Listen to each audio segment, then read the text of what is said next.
पुनर्विवाह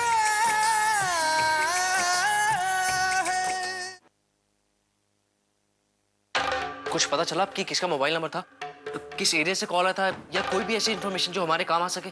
हमने आपका फोन टैप किया हुआ है, जैसे ही कुछ पता चलता है हम आपको इन्फॉर्म कर देंगे।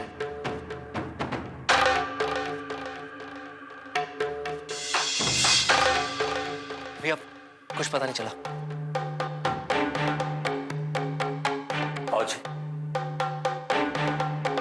बाबूजी बहुत हो गया, हम पुलिस वालों के भरोसे नहीं रुक सकते, हमें फैसला अभी और इसी वक्त करना होगा। प्लीज बाबूजी, आप मुझे पैसों का इंतजाम करने दीजिए। फिर वही बात, तुम्हारा यह सोचना गलत है कि किडनैपर्स को पैसे देने से अंश मिल जाएगा। जरूरी नहीं है। सड़क छाप लोगों के दबाव में आकर तुम अपने सोचने समझने की शक्ति खो चुके हो यश। अरे कुछ नहीं कर सकते हो। तुम पढ़े लिखे हो, समझदार हो, अकल से काम लो। आरती, आरती, आरती, बेटा संभालो अपने आप को। कैसे संभालूं माँ? ये जानते हुए कि इनकी वजह से मेरे बच्चे की जान जा सकती है। आरती हुआ क्या है बताओगी भी? बताऊंगी बाबूजी, सब बताऊंगी, लेकिन पहले उन्हें बताऊंगी जिन्हें पता होना चाहिए। आरती, मेरी बात सुन बेटा। आरती, सुनो तो आरती, मेरी बात सुन बच्चा। पुलिस पर भरोसा रखने की बात कर रहे थे ना? पुलिस के होने के बावजूद उसने मुझे फोन किया। बहुत हो गया।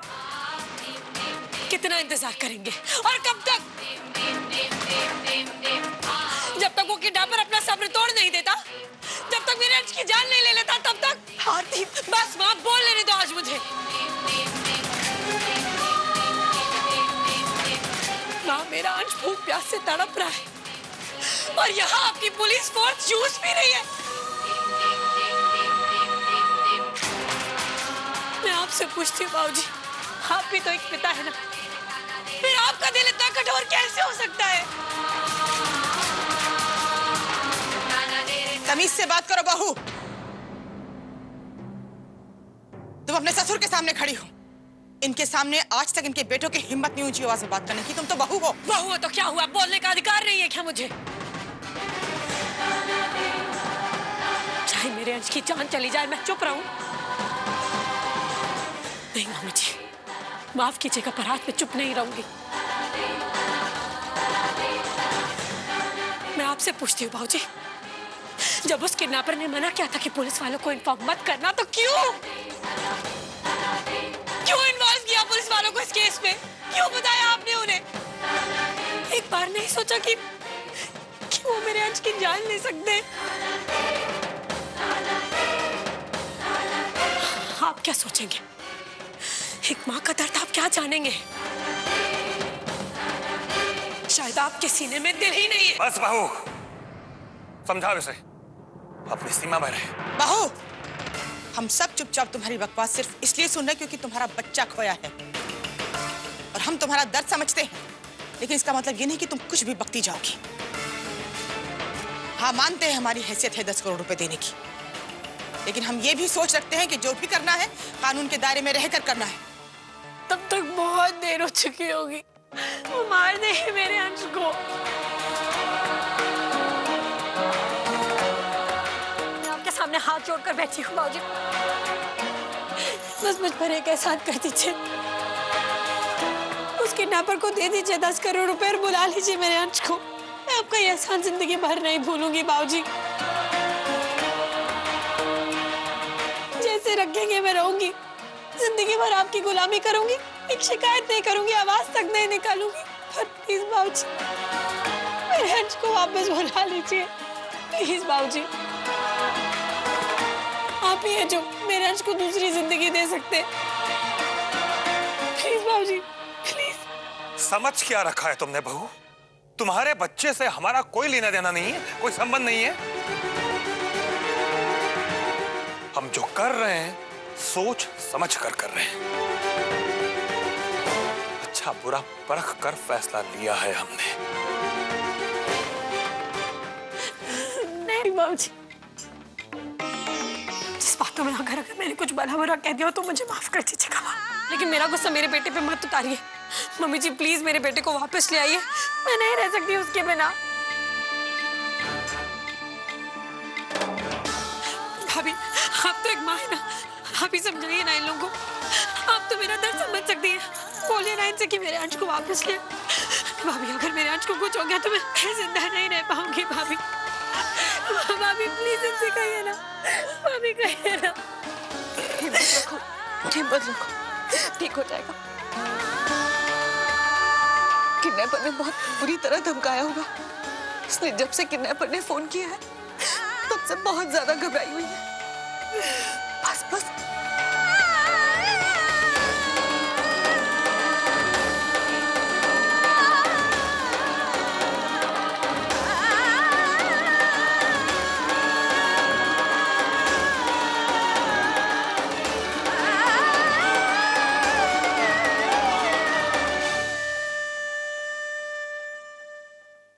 मैंने कहा ना आरती जी कि अंश मेरी जिम्मेदारी है और मेरे होते हुए अंश को कुछ नहीं होगा।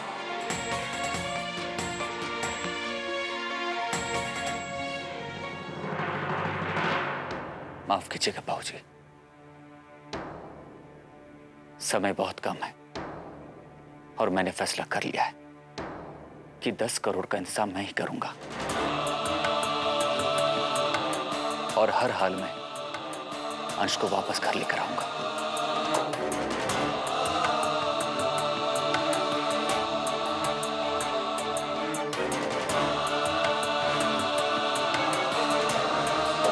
भाभी आरती जी को अंदर लेकर जाइए।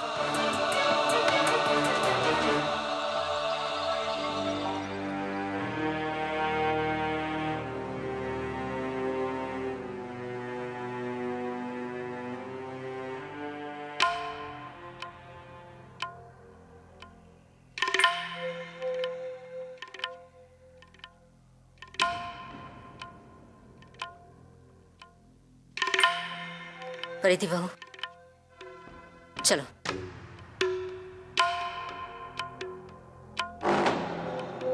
बाबूजी, अगर मैं यह फैसला नहीं लेता तो अंश की जान को खतरा होता। बस यश, आश्चर्य हो रहा है मुझे कि जिस औरत को इस घर में आए कुछ ही दिन हुए हैं उसके लिए तुम अपने पिता की बात को अनसुना कर सकते हो। यही संस्कार दिए हमने तुम्हें कि अपने माता पिता का अपमान करो। बाबूजी, ना तो मैं आपकी बात को अनसुनी कर रहा हूं और ना ही आपका अपमान कर रहा हूं। मैं जो भी कर रहा हूं अपने लिए कर रहा हूं ताकि मैं अपने आप से नजर मिला सकूं, ताकि मेरा ज़मीर मुझसे कल सवाल ना करे। बाबूजी, मैंने शादी करते समय अपने आप से वादा किया था कि अंश के साथ कभी नाइंसाफी नहीं होने दूंगा। जिस तरह मैं पायल और पलक का ख्याल रखता हूं उसी तरह अंश का ख्याल रखूंगा। आज तक मैंने आपकी हर बात मानी है, फिर भाऊजी आज आपकी बात मैं नहीं मान सकता। आज अंश की जान खतरे में, तो फिर मैं चुप कैसे रह सकता हूं?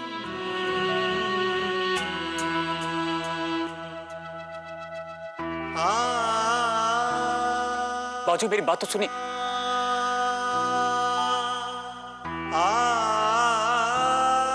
माँ, आप तो मेरी बात समझ सकती हैं ना?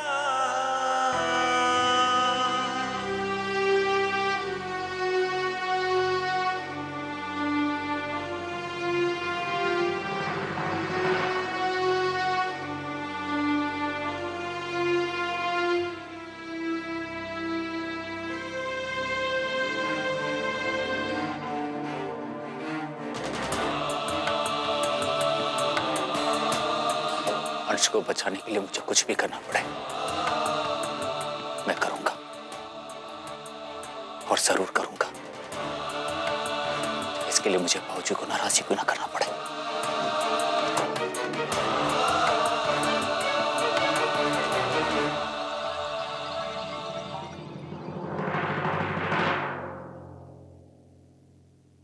अगर आपको किसी भी चीज की जरूरत पड़े तो मुझे बता दीजिएगा, मैं पहुंचा दूंगी। और अगर हो सके तो आरती को खाना खिला दीजिए, उसने सुबह से कुछ नहीं खाया।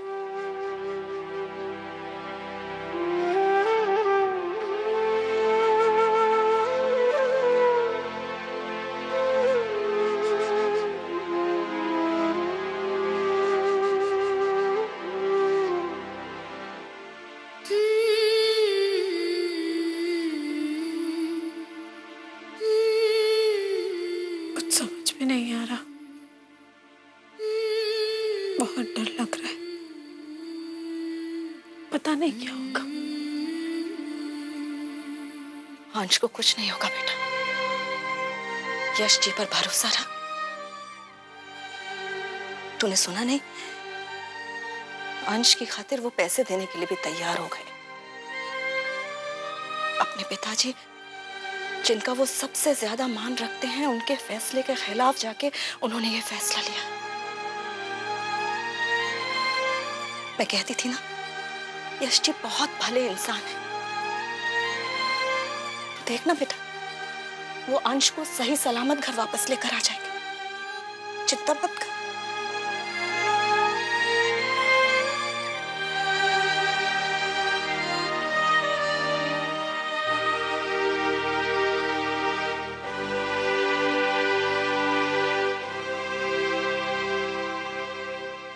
राम राम राम।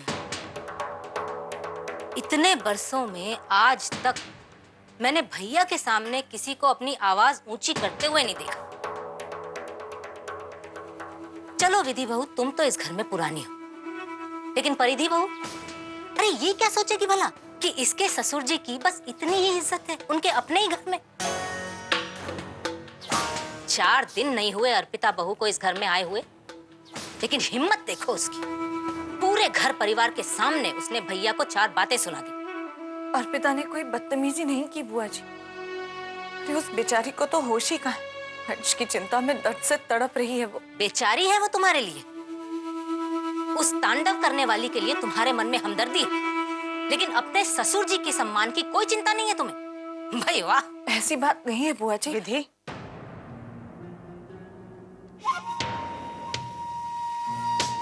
बहुत तरस आ रहा है अपनी देवरानी पर ना? क्यों? ऐसा क्या कर दिया उसने तुम्हारे लिए? बहुत सेवा कर दी तुम्हारी कि उसकी गुणगान कर रही हो।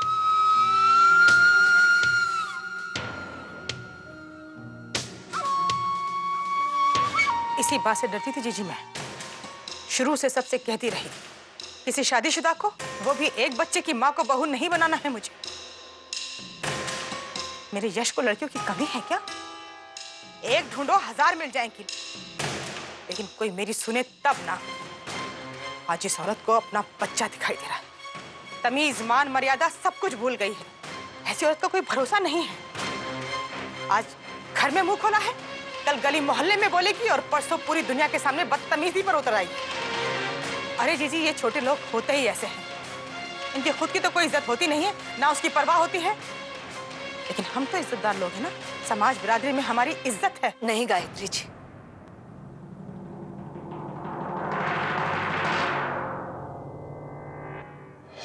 हम लड़की वाले जरूर हैं, लेकिन इसका मतलब ये नहीं है कि आप हमारे अंश पर किसी भी तरीके का इल्जाम लगाती चली जाएंगी। बहुत प्यार है ना अपने पोते से, तो रखिए ना उसे अपने पास। यहाँ क्यों भेजा?